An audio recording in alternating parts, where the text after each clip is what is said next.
Hi guys, this is Isaac Stoffer again. So I'm going to talk about how to buy your car for under $3,000.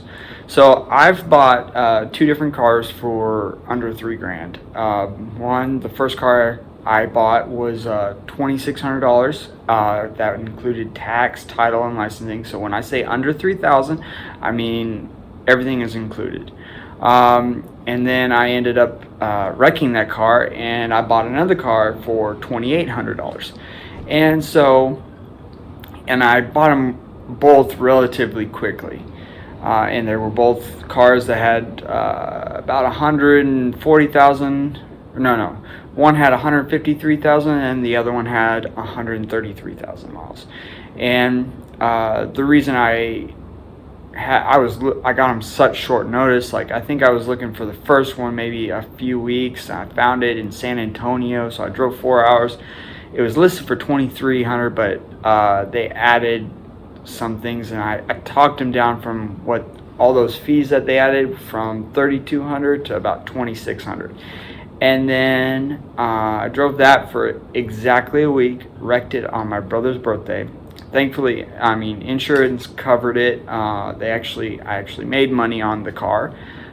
Insurance gave me $300 for injury, and I didn't use it hardly any. I think I used $50 for it, and then $3,000 for the car. I made $800 on the car.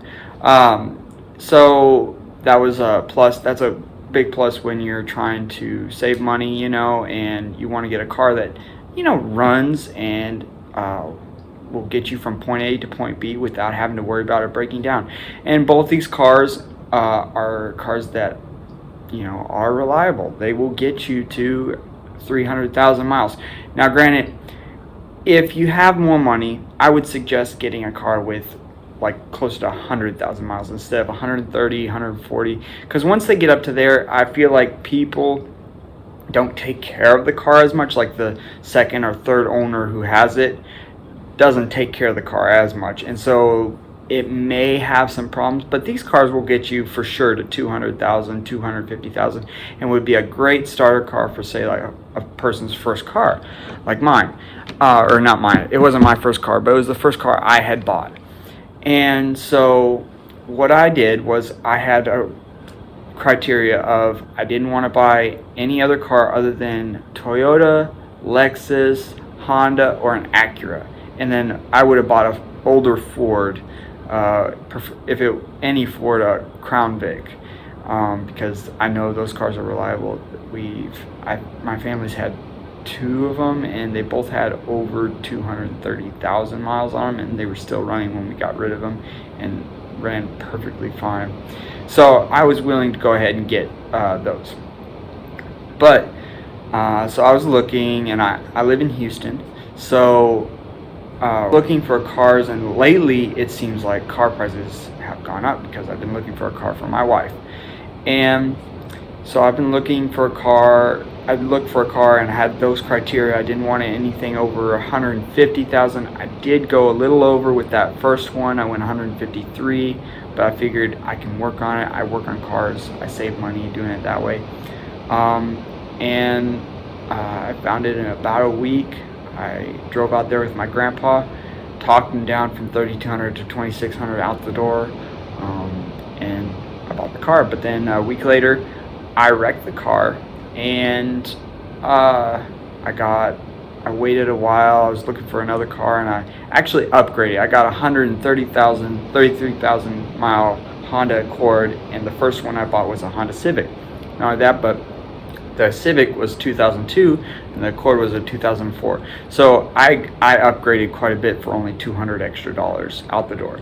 Now, the Accord had one problem with burning oil, but the reason it was burning oil was because of this little valve. It's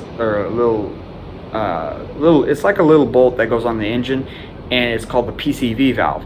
And so when that thing clogs up, it starts sucking oil, and it'll cause your car to burn oil. Not the valves wearing, or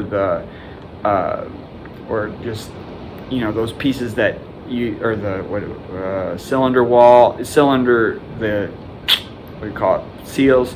It's not that. It can be, but this was because of the PCV valve, which is a $10 fix. So now my car doesn't burn any oil, but it had wore out the catalytic converter. So I do have to fix that, but that's $200.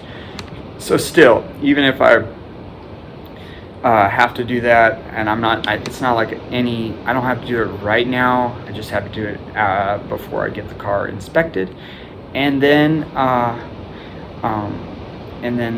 it's only $200, so I'm still under the $3,000. And other than oil, I haven't had to do anything to the car, and it runs fine. It's a manual. I wanted a manual, but you can find cars for under $3,000, and I just put in the criteria: under 150,000 miles, Toyota, Honda, Lexus, Acura, Ford.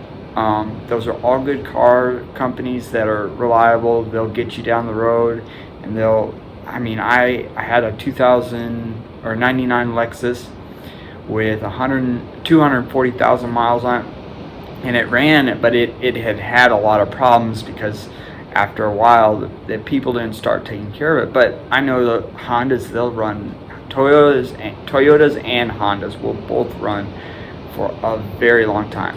So and the reason I know that is because my parents have a 2006 Honda Odyssey, and it has, I think, around 240,000 miles on it. The only thing they've had to do is replace the alternator, starter, and AC pump, and that's it. AC compressor, sorry.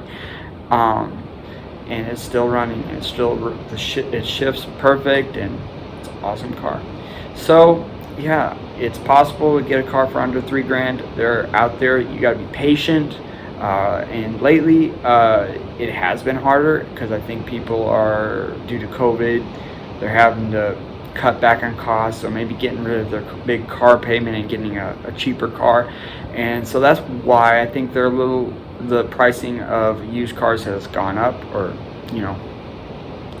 and the car that I have, actually, I paid $2,800 for it. I just, out of curiosity, when I was looking for a car for my wife, thought, I wonder what they give me for the car. So I sent pictures over to one of the Toyota dealers around here, and it's a Honda, so go figure. But and they offered me $3,200 for the car. So I could do that, or I could sell it privately and I could make $4,000. But they're out there. You just got to be careful, and some tricks and tips that I'd give you for the car, looking for a car, is, and when you look at the car, you go to drive it, test drive it, put it through its paces, make sure that it shifts fine. If it's a manual, make sure you don't hear any grinding noises or just whining noises. Sometimes the whining noise could be just it's low on power steering fluid, and that may not be bad, because sometimes if it's got that many miles and they never put any power steering fluid in it could leak a tiny bit over the car is 2004, so it'd be 16 years old. So over that amount of time, it could have leaked a little bit. So just listen for stuff like that, and I'll always scan the car. If you don't have a scan tool for a car, go to O'Reilly's, go to AutoZone, just have them scan the car, and they'll tell you if there's any problems. But drive the car a little bit, and that way it has time to collect the codes, because they can, if you unplug the battery and then plug it back in, it'll clear the check engine light, and so it won't come back on. But another thing you can do, just to know right off the back if there's a problem, is turn the key into the on position. Don't turn the car on.